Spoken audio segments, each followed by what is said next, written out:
لارەکانی هەفتەی پێنجەم و کۆتایی قۆناغی کۆمەڵەکانی خولی لاوانی کوردستان لە کۆمەڵی یەکەم هەندرێن لەسەر یاریگای خۆی پێشوازی لە پێرس کرد. دەستپێکی یاریەکە پێچەوانەی کەشەگەرمەکە بوو. هەردوو تیب یاریەکی سارد و سۆڕیان ئەنجامدا. نیوە یەکەم تەنها ئەم دەرفەتە مەترسیدارەی لە خۆگرت بوو.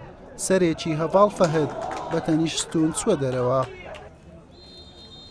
لە نیوەی دۆم پێچەوانەی نیوە یەکەم یاریەکە جم و جۆڵی زیاتری تێکەوت. لە خولەکی 56 موسلیم حەمید لێدانێکی بەهێزی ئاراستەی گۆڵی پێرس کرد. لە چاوەڕوانی گۆڵپارێزی تیپی میوان نەبوو، گۆشەی نەوەتی گرت و بووە گۆڵ یەکەمی تیپی لاوانیانی هەندرێن. پێرس دوای ئەم گۆڵە با گروتینەوە هێرشی دەبێت، مەترسیداریش دەردەکەوت، بەڵام بە گۆڵ نەگەیشت و لاوانی هەندرێن با گۆڵێکی بێوەڵام لە پێرسی بردەوە. الحەمدوللا کە توانیمان لەو یارش سەرکەوتون بەدەستبێنین.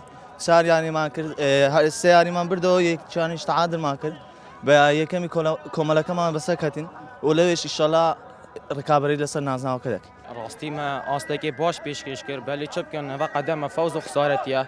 ڕاستی 9 دقیقەمە هێرشی فێرشی بەرەمبەری قەدەمە یەک هەجمە گۆڵی سەرمە کرد. الحەمدوللیلا بۆ هەر تشتێکی ڕاستیژی بۆ ئیتیحاد زۆر دەوری تاخیر کرد لەو هاوینە پلەی گەرمە 40 بێت 45 بێت ئەم نەشن قەدەمی 9 دقیقە بکەن. ڕاستی ئەڤەشی جێ داخەیە ڕاستی نایتەکردن قەدەم لەو گەرمایە. ئەس مە ئاستێکی باش پێشکەش کرد، بەلێ قسمەت نەبوو. الحەمدوللیلا عەلا کول حاڵ. بەم شێوەیە تیپی لاوانیانی هەندرێن بە پێشەنجی کۆمەڵەکەی گەیشتە قۆناغی هەشت، هاوشانی خاک بە کۆکردنەوەی دەخاڵ. پێرسیش بە 6 خاڵ و پلەی سێم وەرزی داهاتوو لە نایب یاری دەکات، بەڵام سەر نەکەوت بۆ قۆناغی هەشتی پاڵەوانتیەکە. حوسێن محەممەد، کەناڵی پێام، هەولێر.